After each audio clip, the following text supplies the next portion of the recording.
Plus de 4 milliards d'euros ont été investis dans des startups sur les 6 premiers mois de l'année, contre 8,4 milliards au premier semestre 2022. Alors certes, il y a eu un peu plus d'opérations en volume, plus 9%, mais en valeur, effectivement, le montant total chute de 49%, un ralentissement qui était attendu.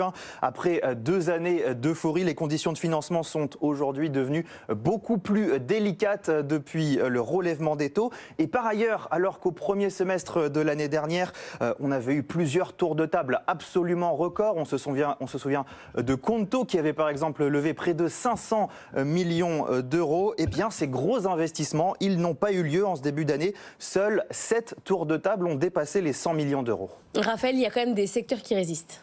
Oui, il y en a un surtout, c'est la clean tech.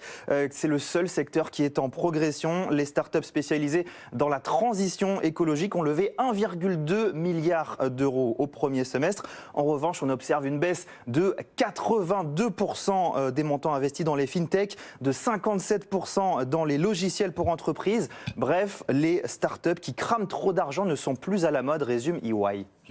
Puis aussi l'intelligence artificielle, on a vu cette levée de fonds à plus de 100 millions d'euros.